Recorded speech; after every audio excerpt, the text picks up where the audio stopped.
An 83-catch season is pretty good, right? What if it takes 3 guys to compile those 83 catches? Not so good.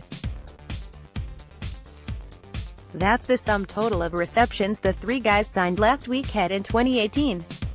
Hopefully, 5'9" wideout Bruce Ellington, 6'3" wideout Maurice Harris and 6'6" tight end Matt Lacosse all have their best NFL days ahead of them. No reason to belittle them for having done little with their chances so far.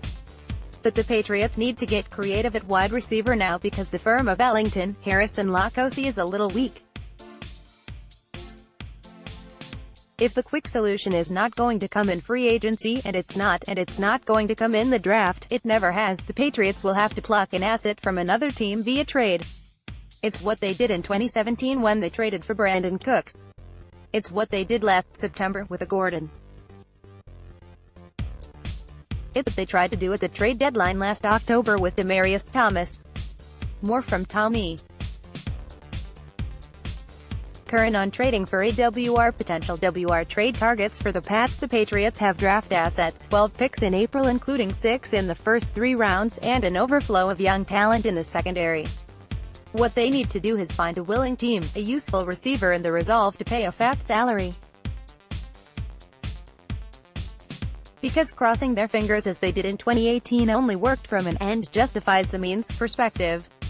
The Patriots presented 41-year-old quarterback Tom Brady with a wide receiver group that had some assembly required on the package last year. He opened it up and pieces like Kenny Britt, Jordan Matthews and Malcolm Mitchell were broken. Went back to the store. Picked up a Josh Gordon. He broke too. They won the Super Bowl, nitwit. They did.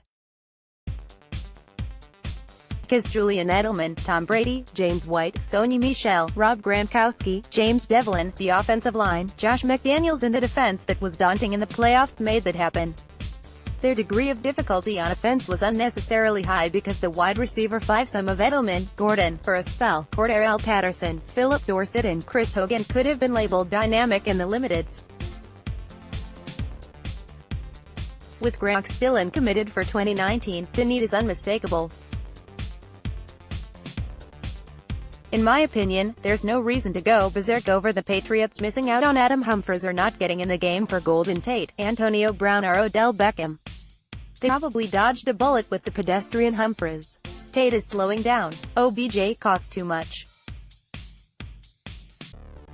Brown isn't their kind of guy and the Steelers reportedly weren't trading with New England anyway. Shaking down another team for a declining asset is the way to go.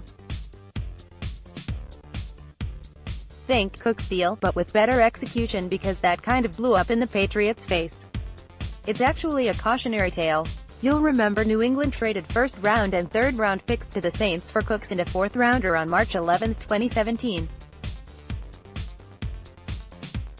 Cooks was making just $1.56 million in 2017 and was slated to make $8.5 million in 2018 as part of the fifth-year option on his rookie deal, which the Patriots picked up in April of 2017.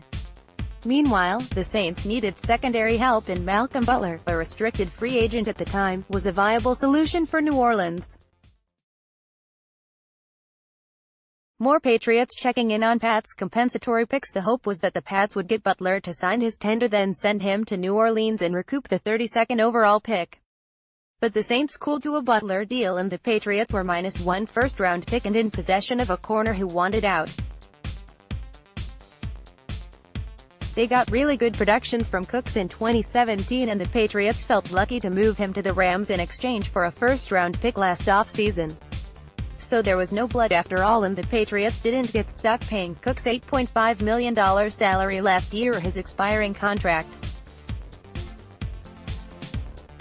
But New England still didn't have his help last year and they could have used it.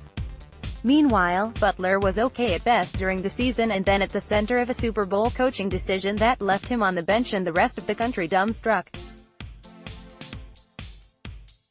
The Patriots will look for a cleaner situation this time. A player whose contract expires after this season, ideally.